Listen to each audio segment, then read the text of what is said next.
Intéressons-nous à l'ITA en solution. Deux avantages par rapport aux injections. Premièrement, le traitement peut être pris à la maison car il ne présente pas de danger important de réaction allergique.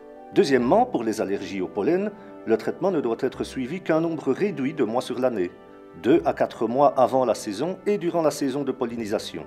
Rappelons que les premiers effets bénéfiques peuvent apparaître dans les 2 à 4 premiers mois. Comment prendre votre solution allergénique? Pour bien faire, la première administration devrait se faire au cabinet médical. Vous aurez ainsi une explication claire, fiable et pratique d'un traitement que vous devrez a priori suivre durant 3 à 5 ans. Pour démarrer le traitement en solution, il faut commencer par le flacon bleu de faible concentration, d'Isière, et suivre sa notice d'initiation. On augmente la dose d'une pression par jour, et ce pendant 5 jours. Ensuite, vous pouvez passer au flacon violet ayant une concentration forte définitive de 300 IR, dont vous prenez une pression au jour 6 et 2 pressions le jour 7. Pour certains, cette dose sera la dose d'entretien, tandis que pour d'autres, il faudra passer à 3 pressions, voire 4 ou 5, selon votre prescription médicale personnelle. Chaque flacon est doté d'une pompe prémontée prête à l'emploi. Pour l'actionner, il suffit d'enlever la bague bleue ou violette, puis d'amorcer la pompe avec 2 pressions, jusqu'à l'apparition du liquide.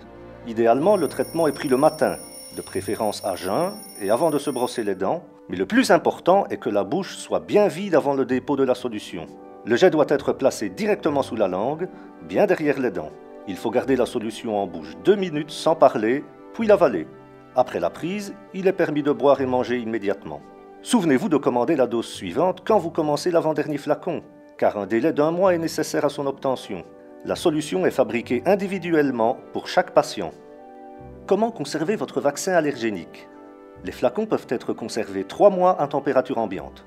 Si vous les mettez au frigo, cela peut aller jusqu'à 12 mois. Mais attention, ne jamais les placer dans le congélateur.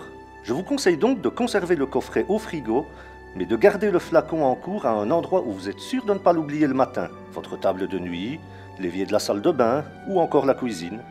Petite astuce, en avion, gardez vos flacons avec vous, car la dépressurisation de la soute à bagages pourrait les endommager. Et les bagages peuvent se perdre.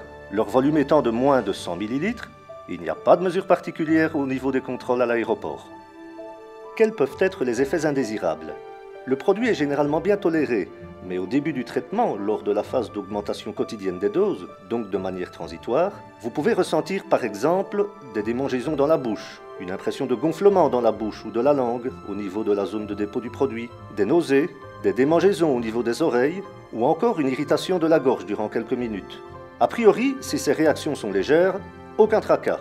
Par contre, si elles deviennent plus significatives, inconfortables, ou encore si elles sont associées à un gonflement local important, il faut alors diminuer les doses et ralentir la progression, selon le conseil de votre médecin.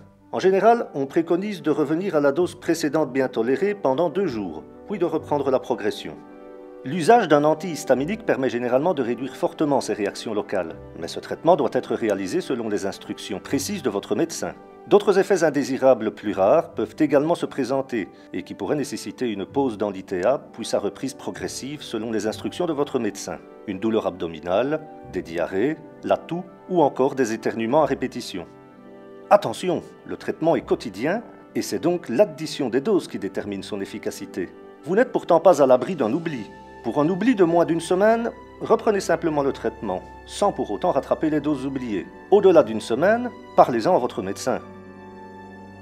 Si vos oublis sont fréquents ou importants, attendez-vous à une perte d'efficacité conséquente du traitement. Un truc pour ne pas oublier votre ITA?